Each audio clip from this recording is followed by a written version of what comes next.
We are still in this sermon series called Become, and we are continuing with the life of Joshua now as we learn what it means to begin to be everything that God would desire us to be. And so let me catch you up a little bit on what has happened so far in the life of Joshua. You see, before we were looking at the life of Moses, now we've turned the page and we're looking at the life of Joshua. And for years, Joshua had been the right-hand man of Moses. Moses had led the Israelites for over 40 years. Moses led the Israelites out of Egypt, across the Red Sea, at the base of Mount Sinai, and then wandering in the desert for 40 years. Well, now Moses is dead. And who does God appoint to take over the leadership of the children of Israel? Joshua. And Joshua is commissioned by God and told that everywhere that he steps his foot, God would give him territory. Joshua chapter 1, verse 3. So Joshua is now leading the Israelites, and, let's read some of our text now this morning in Joshua chapter 6, verse 1. Now Jericho was tightly shut because of the sons of Israel. No one went in, and no one came out. And I want to pause on verse 1 and just take a look at a couple of key words. And the first word that I want to point out to you is the first word in the verse. Did you notice what the first word is? What is it? It's now, right? That is an indication that something has happened. You know, kind of like, well, that was then, this is now. And so what has happened? Well, if you flip the page back a couple of chapters in Joshua chapter 3, Joshua and the Israelites are told by God that they are going to cross over the Jordan River into the Promised Land. Two problems. Number one, there were no bridges to get across the Jordan River. Second problem was that the river was at flood stage. But they had God with them. So those two problems are actually no problems at all. And God performs a miracle, and he divides the Jordan River, and the Israelites are able to cross through on dry ground. But the interesting thing that if you were here for last week was that the Israelites had to take a step of faith. They had to trust God. Because it wasn't until they took a step in the Jordan River that the Jordan River actually began to be divided. And so Joshua was able to cross the Jordan River because they trusted God to do what he said he would do. And if you were here last week, then you remember that we talked in great detail about trusting God. And we learned that God desires us to trust him deeply and fully. And last week we learned that trust has everything to do with trust before. That if you're facing something that is directly in front of you, something that's hard, something that seems impossible to cross or to climb, something that's going to require a great amount of trust from you, then you're going to have to look over your shoulder and you're going to have to be reminded about how you trusted God in the past and how he was faithful to come through. And that will fill you with trust so you can face the tough thing that is in front of you. And so one of the ways that you increase trust for now is to rehearse the story, your story, of how you trusted God in the past. And if you were here last week, then I told you two of my stories. And one of the stories that I told you, I forgot to finish. In my excitement of the day, I forgot to finish the story, and so I want to do that now. Last week I told you about how I saw a miracle back in June, and I don't use that word lightly. I understand what miracle means. Miracle means that you see God do something that you have no explanation for, that he does something miraculous right before your eyes. That's different than God's providence. God's providence is that he provides for you through people, places, or things. On this trip, we saw God's providence. Remember that story, how we broke down in this 15-passenger van on our way to Salida, Colorado? We were in the middle of nowhere. We had no cell phone service. God provided a sheriff to stop and to call a tow truck for us. He provided that. God provided a tow truck that loaded up the van and took us to Salida. God provided that. God provided somebody in Salida, Frank's sister Dorothy, to go and pick up the rest of our guys who couldn't ride in the tow truck. God provided. But here's the miracle that I forgot to tell you about. Remember when we were on the side of the road, broke down, we didn't know what was wrong with the van, so we're doing the only thing that we know how to do. We're checking the oil. Remember? Told you that? There's four ministers. We're all checking the oil because that's the only thing we know how to do. And all of us, three different times, and I'm telling you with my own eyes, I checked the oil in that van. Pulled the dipstick out, ran my finger down from top to bottom, no oil at all on the dipstick. None at all. None. Well, here's the miracle. So we get the van to the service station. They get it off the tow truck. The first thing the service guy does, what does he do? Checks the oil. Guess what? Full. Perfectly full of oil. He thought we were crazy. He's like, you idiots, you didn't know what you're doing. Listen, you can explain away the miracle if you choose to explain away the miracle. I'm telling you, I checked it with my own eyes. Checked it with my own fingers. And I'm telling you, I'm giving God the glory for that. The engine was fine. They couldn't find anything wrong with that thing. To God be the glory. Well, what I'm telling you all about that was this, that in order for you to trust God with the thing that's right in front of you, you need to look back and see how God was faithful to help you through the times in your past. And so you got to rehearse your story. Because if God can do that, this is no problem. And so Joshua chapter 6 says, now Jericho. You see, it was before the Jordan River. I mean, before it was for Joshua, it was the Jordan River, right? That was the thing that was then. Oh, the Jordan River, you guys are going to cross it on dry ground. It required them to trust. But now, it's Jericho. What do you know about Jericho? Jericho is mentioned 12 times through the books of Numbers and Deuteronomy. And each time Jericho is mentioned, it's always mentioned as a geographical point of reference. And I think that's really interesting. It'd be kind of like if we were mentioning, the Statue of Liberty or Mount Rushmore. Everybody knows where those things are and what they look like. And so in the books of Deuteronomy and Numbers, every time Jericho is mentioned, it's used as a point of geographical reference, which tells me that everybody must have been familiar with the city of Jericho. Its walls must have been pretty impressive. Its army must have had a reputation. Everybody was familiar with Jericho. Jericho also, we know, had huge walls. In Joshua chapter 2, if you want to kind of flip back to Joshua chapter 2, hold a finger in Joshua chapter 6. We're going to return there in just a second. But in Joshua chapter 2, we're given better detail about this city. Remember, Joshua chapter 2, this is before Joshua and the Israelites had crossed the Jordan River. So they're on one side of the Jordan River. Well, Joshua, being an army of general of an army, he sends out a couple of spies. And he sends them to go check out the city of Jericho. And in Joshua chapter 2, these two spies, we're told, had this interaction with Rahab, who's living in Jericho. And it just so happens that she's a prostitute. And so these spies, if you read Joshua chapter 2, these spies are welcomed into her home by Rahab, and they're kept safe and hidden by Rahab. Because somehow word gets to the army of Jericho that there's spies in the city. And so this army is like looking feverishly for these two spies. And they come to Rahab and they're like, hey, have you seen the two spies? They're like, nope, haven't seen the two spies. I think they went that way. And so she sends the army out after them and keeps those spies safe. Well, in Joshua chapter 2, starting in verse 8, she makes a deal with the two spies. She's used to negotiating, right?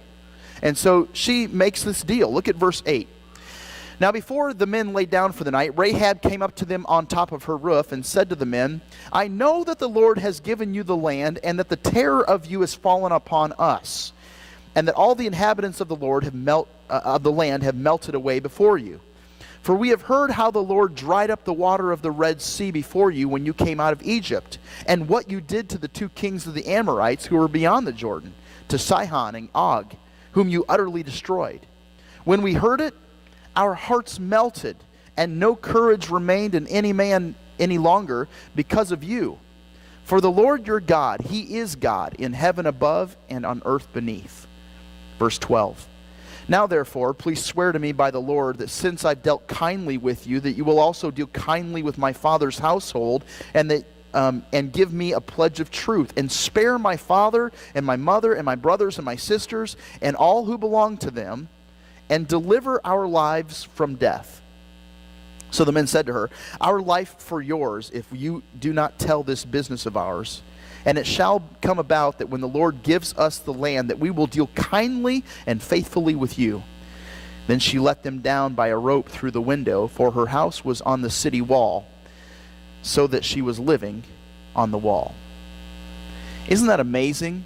Rahab and all of the people of Jericho had heard about what God had done for the Israelites, about how he had divided the Red Sea so that they could escape the wrath of the Egyptians. Rahab had heard about that. The people of Jericho had heard about that. That happened 40 plus years ago, and they were still talking about it. That's pretty amazing. Well, one thing that we learn about Jericho from Joshua chapter 2 is that these walls that surrounded Jericho were big enough to live on. Those are some big walls, okay? Well, now we can continue on the rest of our text. Turn back now to Joshua chapter 6. We're going to read the first 5 verses of Joshua chapter 6. Now, Jericho was tightly shut because of the sons of Israel. No one went out and no one came in. And the Lord said to Joshua, "See, I have given Jericho into your hand, with its king and the valiant warriors." What I love about these 2 verses, first of all, is that Jericho was shut. Did you see why it was shut up? Because of the sons of Israel. They had heard about what God had done for them and how he was providing for them and fighting battles for them and taking care of their enemies. And people of Jericho were freaked out, so it was shut up. It was under siege. And I like verse 2 because the Lord tells Joshua, "I have given Jericho into your hand." And that's how it is with God, isn't it? God is a God of eternity. He's timeless. He has no beginning. He has no end. And so time means very little to God. Okay? And here, it's like a done deal. God's like, it's already happened in my book. The past and the present kind of run together. The future, it all runs together. Because I'm the God of eternity. And so even though it hasn't happened for you yet, it's already happened because I'm God. And it's going to happen. Verse 3. You shall march around the city, all the men of war circling once. You shall do this for 6 days. Also, 7 priests shall carry 7 trumpets of ram's horns before the ark. Then on the 7th day you shall march around the city 7 times. And the priests shall blow the trumpets. It shall be that when they make a long blast with the ram's horn, and when you hear the sound of the trumpet, that all the people shall shout with a great shout, and the wall of the city will fall down flat. And the people will go up, every man straight ahead. The title of this morning's sermon is this: Be Strong and Win. And in our text, God gives us 4 keys to victory, or if you prefer, God gives us 4 ways to win. Okay? The first is this: silence. If you look at our text this morning, I want to read verses 8 through 11 now. So Joshua gets the instructions, and he's telling the people the instructions, and they follow out his orders. And notice in verse 8 it says, "And it was so that when Joshua had spoken to the people, the 7 priests carrying the 7 trumpets of ram's horns before the Lord went forward, and they blew the trumpets, and the ark of the covenant of the Lord followed them. The armed men went before the priests who blew the trumpets, and the rear guard came after the ark, while they continued to blow the trumpets. But Joshua commanded the people, saying, You shall not shout, nor let your voice be heard, nor let a word proceed out of your mouth until the day that I tell you, shout, then you shall shout. So he had the ark of the Lord taken around the city, circling it once. Then they came into the camp, and they spent the night in the camp." Isn't it interesting that he tells them to be quiet, to not let a word proceed out of your mouth? Silence, I believe, is an art that needs to be mastered by many. I mean, I know I am guilty sometimes of speaking when I should be listening. Being an extrovert, I hate silence. Anybody else hate that? And so we fill the silence a lot of times with our own thinking, our own words. But silence is golden. And I remember something my mom told me a long time ago. If you can't say anything nice, then don't say anything at all. And so Joshua tells the people, don't let a word proceed out of your mouth. Why is it? Why do you think Joshua instructs the people to be quiet? Well, I think there's some reasons, some good reasons why he may have instructed them to be silent. Maybe it was psychological warfare. Can you imagine how freaked out you would be if you looked out your window and you saw the nation of Israel circling around the walls of Jericho and they weren't saying a word, just marching? That'd freak you out a little bit. That'd be a little intimidating, so maybe it was psychological warfare. Or maybe the reason for their silence is so they wouldn't complain. I mean, can you imagine the complaints that might have happened if they were talking to one another? Man, what are we doing? This is stupid. Why are we marching in the hot sun? Joshua has lost his mind, if you ask me. This makes no sense. And so maybe the reason for the silence is to stop the complaining before it would start. Or maybe the silence is so they could learn to listen to God. How about you? Do you need to learn to listen to God? You see, some people talk like they have two mouths and only one ear. God gave you two ears and one mouth. And perhaps that's why James reminds us to be quick to listen and slow to speak. Because sometimes it's hard to listen to God. Because newsflash, we live in a noisy world. And I really appreciated what Wayne had to say during communion time. That we, each week after week, we come before the Lord's table and we just take a few minutes of silence to be with God. And that's something that we don't do very often in our busy culture. And there are so many things that seem to try to grab our attention or to drown out the voice of God. And so we're intentional about placing before you, because we believe that's what the Bible says, to do this in remembrance of Him. And so we do it week after week, because we want you to get alone and just listen to God. There's a lot of stuff that is drowning out God's voice. I don't have to tell you about it. You know about it. Money. People are chasing after money, and money seems to speak louder than God sometimes, because we'll do anything for money, but we're not quite too quick to do anything for God. How about technology? Social media, music, news. Those things can depress you pretty quickly because they're noisy and they're speaking into your life. Hebrews chapter 12 is the reminder, hey, fix your eyes on Jesus. And I think that's a good word for us today, living in 2018. We need to fix our eyes on Jesus, because the world around us is pretty distracting sometimes. And the world around us has a lot to say. And I think sometimes we would be best just to simply be silent before the Lord. Be still and know that He is God. So that's the first key to victory, silence. Notice the second key to victory, surrender. You could also write down submit, whichever one you want to write down, submit or surrender. Because did you notice God's plan? It's not exactly a traditional battle strategy.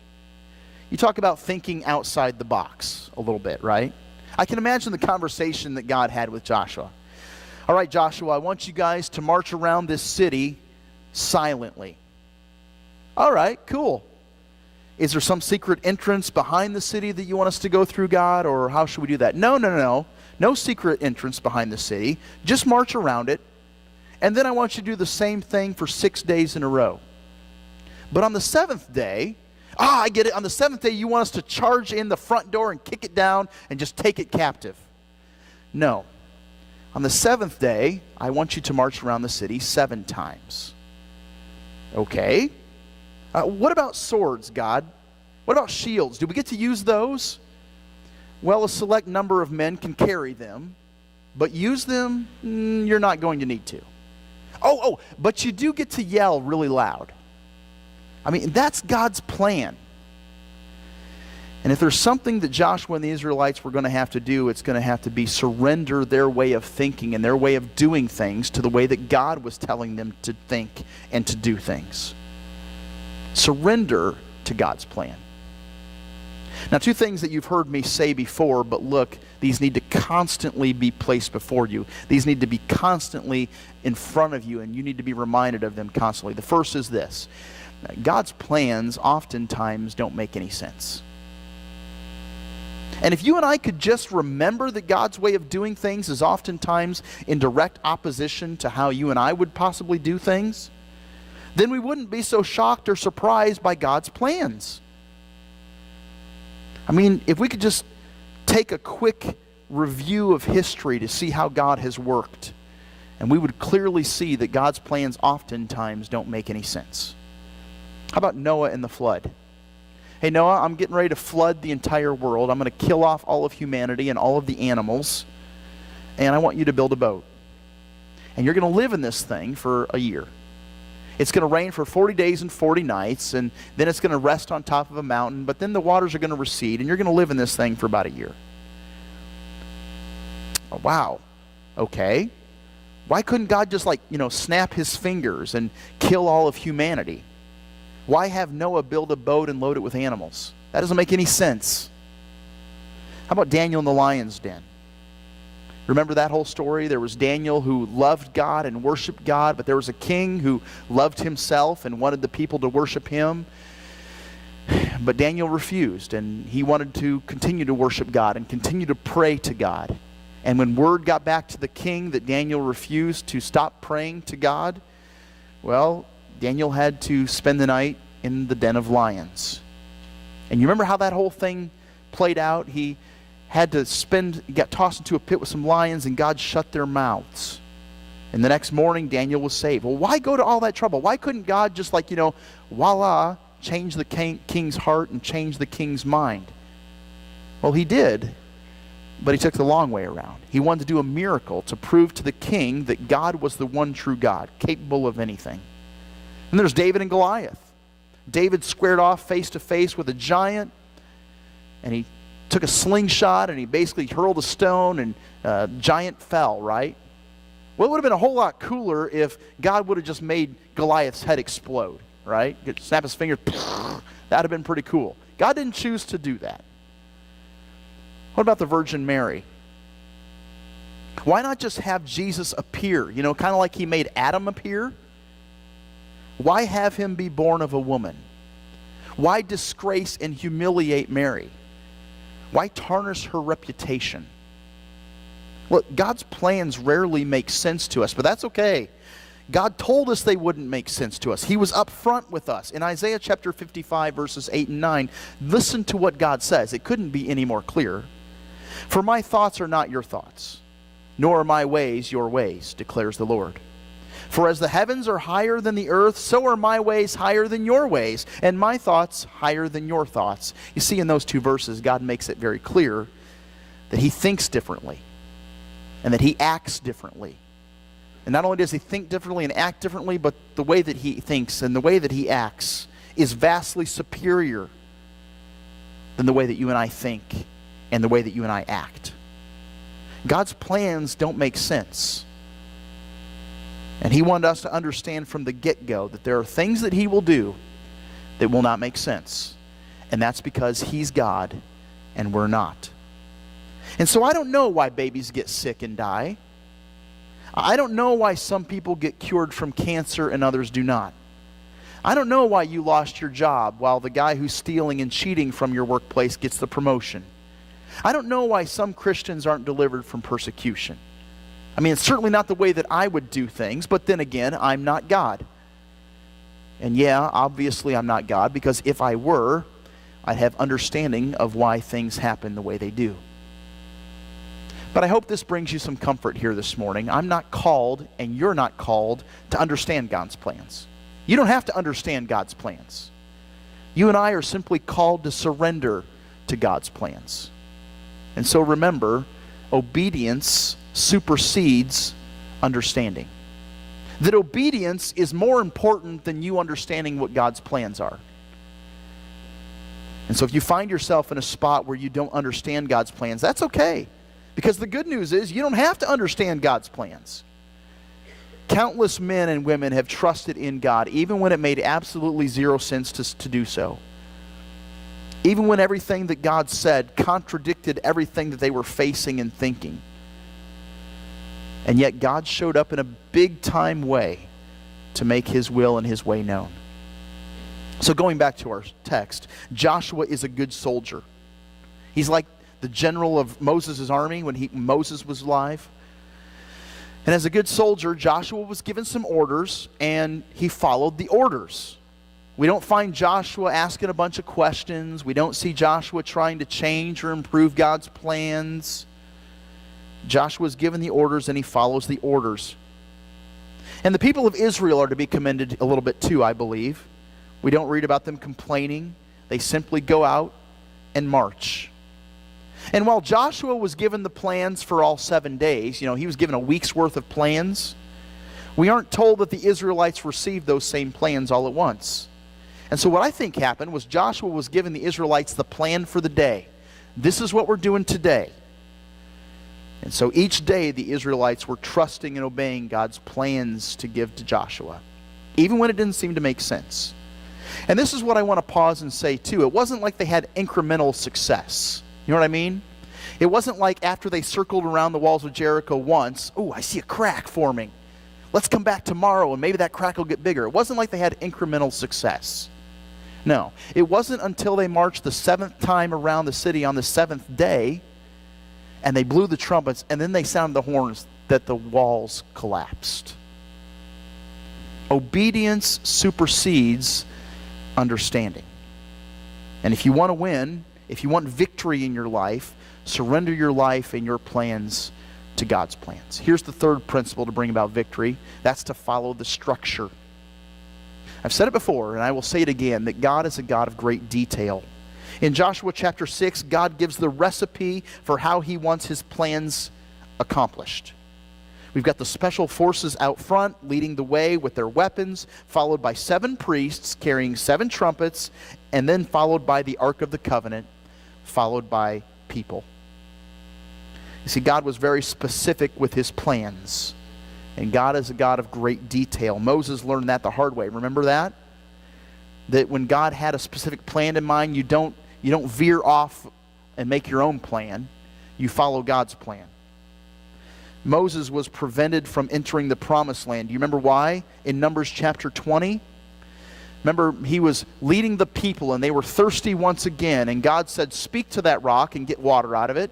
And Moses is like, okay, that seems a little weird. But and so when the time came, Moses didn't speak to the rock. What does he do instead? Numbers chapter 20, verses 8 through 12. He struck it twice with his staff.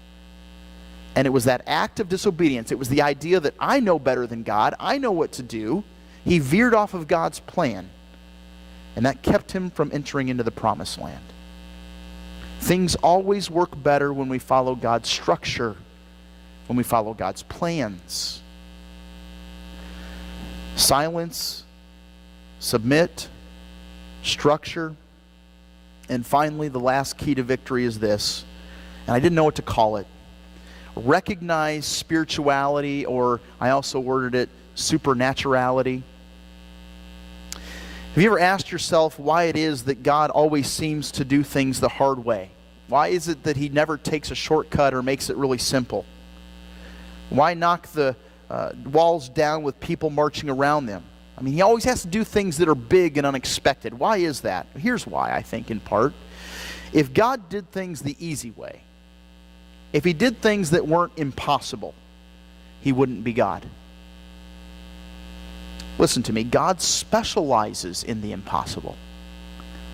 He works the miracle. He wipes out the enemy. He divides the water. And the reason that he does that is because he wants to make this one thing clear. Absolutely crystal clear. It's God who is leading. That's what he wants people to understand and know. You see, God's been leading the Israelites ever since they left Egypt.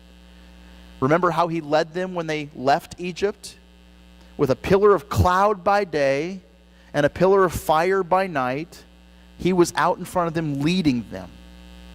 And now, did you notice how he's leading? By the Ark of the Covenant. The Ark represented the very presence of God. And did you notice with God's plan, the Ark of the Covenant was like smack dab in the middle of the procession that was being marched around the city of Jericho? I think that was God's way of telling the people to keep God at the center of their lives. To make God a priority. Scratch that, not just a priority, to make God the priority, the number one thing. Jesus repeated it. Remember, Jesus himself said, seek first the kingdom of heaven and his righteousness. And everything else is going to fall into place. If you will make God your priority, the priority, not just one of the most important things, the most important thing, if you keep Him at the center of your life, everything else is going to fall into place. And at the end of the day, what you need to realize is the second thing that God wanted them to understand. God is sovereign and He's in control. That's what sovereignty means, that God is in absolute control. Defeating Jericho was God's idea.